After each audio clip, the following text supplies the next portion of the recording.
Hey guys, Resurfing here. Got another Power Rangers review today. Uh, Excuse me. Since all Power Rangers stuff was on sale this week, and it looks like there's not going to be any cheaper way of getting the auxiliary swords, which I understand now they've actually seen it. I still don't really like it, but I understand the reasoning behind it. Um, Mom picked up the Rumble Tusk Megazord for me, and I have to say, I actually do enjoy this more in person than I thought I would. Uh, don't really like the dark green, but I like the orange and green together. It doesn't actually look as bad as you'd think it would.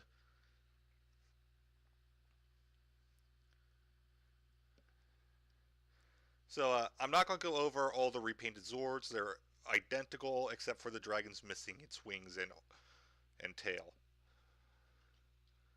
The reason for that is that it appears to be budgeted as two weapons per Zord. And in this case, the weapons are the axes. In fact, let's get them up there.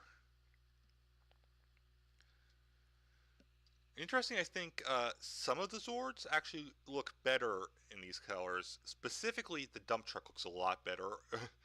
uh, and I don't know why. There's no reason it should, but it does look better to me.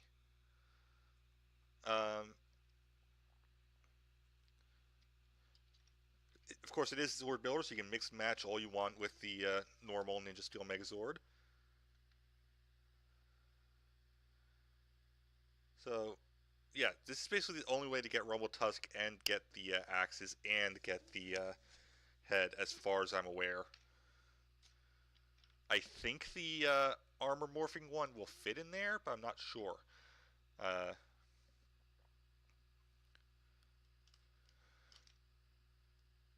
so that's the Megazord itself. Let's show off the main reason anyone's going to be getting this Megazord, and also one of my real complaints with this. This thing is a pain to actually get out. Unlike the Red Robozord, uh, and the Dragon Zord, it doesn't hold onto the handles that are there, so you don't really have a place to pull from, and it gets stuck pretty well into the clips in the back. Thankfully, I'm not too worried about clips breaking on this one because, unlike the helmet storage on the Plesio charge, the clips really aren't that important. Not the clips that will break anyway. Uh, so, of course, there's two modes to the Rumble Tusk Sword. I can't remember what they're actually calling the show. I'm calling them Warrior and Animal mode just to make things easier. So, Warrior mode, you take the axes, you just attach them to clips on the back as cannons, and yeah, it's basically the same as what is in the Megazord, but you've got cannons on it now. Uh, One complaint in this mode is that the head is so far back compared to the cannons, it's just barely noticeable. I did notice too, if I were ever going to make a Beast Wars style bulkhead, I'd probably use this as the base. Its head is very similar. Of course, the color scheme works. Alright, so now we have the elephant mode to show off. So you unclip the axes here, and very important, you want to do these right away. Uh, these axes have pegs and holes, just put them together.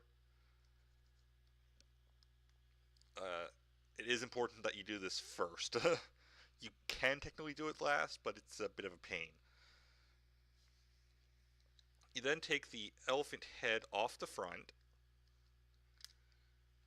put the arm, put the warrior head down. I'm just going to stick with warrior for that. You take the face shuriken, you flip the face up.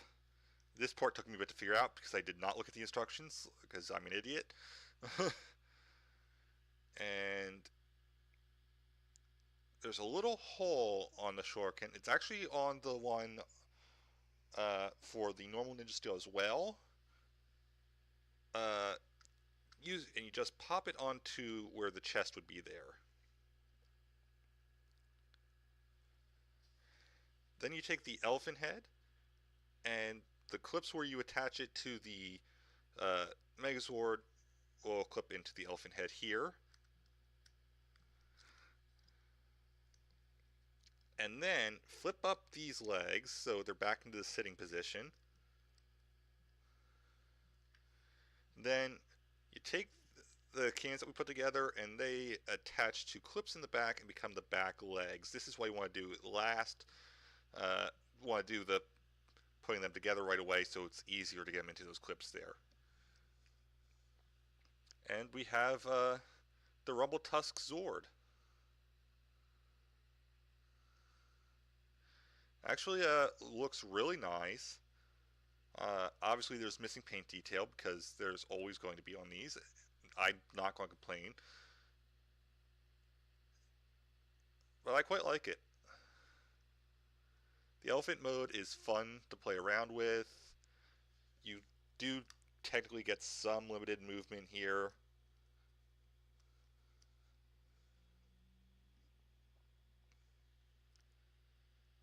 And it's nice that the shuriken head actually stores somewhere on it.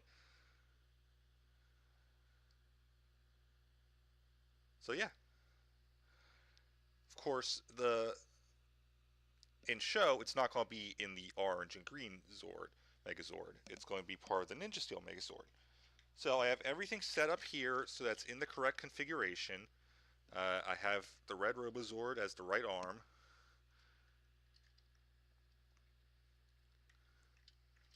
So I'm basically just going to put it back in and take a look and see how it is in the Ninja Steel Megazord. So basically, reverse everything I just did.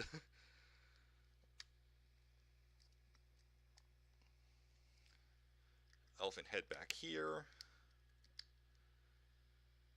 I should mention, I am enjoying Ninja Steel so far. There are complaints I have, but there are not any complaints I wouldn't have with any other series, really.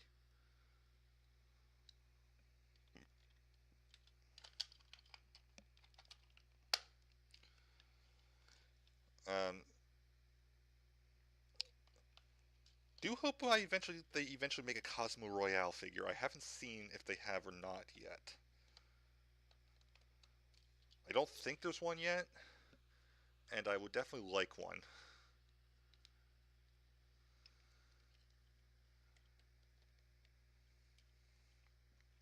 Always try to put the axes in the wrong way.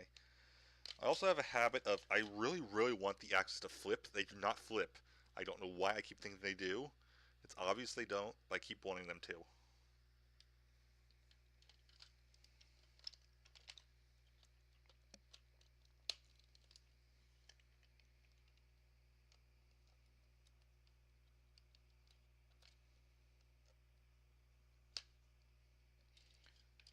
Alright, I've got it together now. We have the Ninja Steel Megazord Rumble Tusk formation. Of course, we still have the axes. Basically, the tail and the wings go away during this. You can keep the wings shield on if you want, but I don't believe that's how it is in show.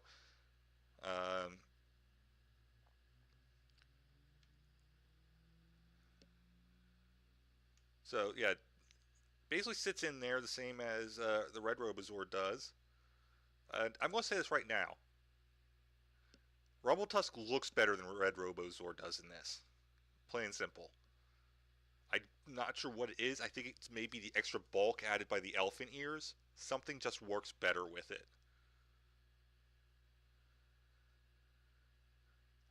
Obviously, it has the same problems in this as it does in the Rumble Tusk Megazord, where it's a pain to get out. But it's a nice Zord. I actually do like the repainted Zords.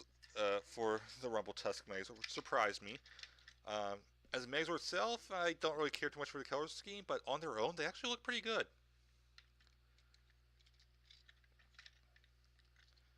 And due to the way it's designed, you can take the pieces from their counterparts and add them onto this. For example, taking the Dragon Zord's uh, wings and tail and attaching it on the back there because they are the exact same mold. And you know what? It actually doesn't look that bad.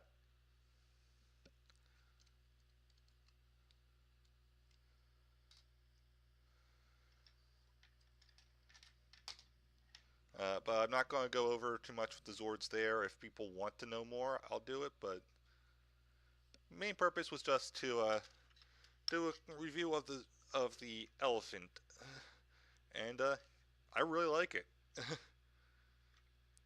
And I said before, I understand now why they did it this way, and it's because these are too small. I'm aware of cost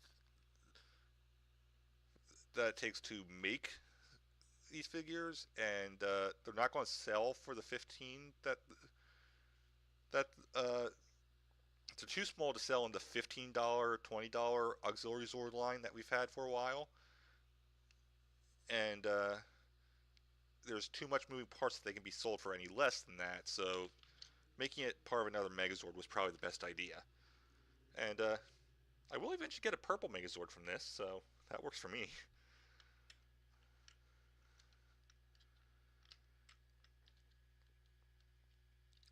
So yeah, quite like this. Don't know when the other Megazords are coming out, uh, but yeah, I actually am looking forward to them now. I wasn't originally, but after actually playing around with it, I quite enjoy it. So thank you guys for watching. I will see you guys later, and have a great time wherever you may be. Bye, guys.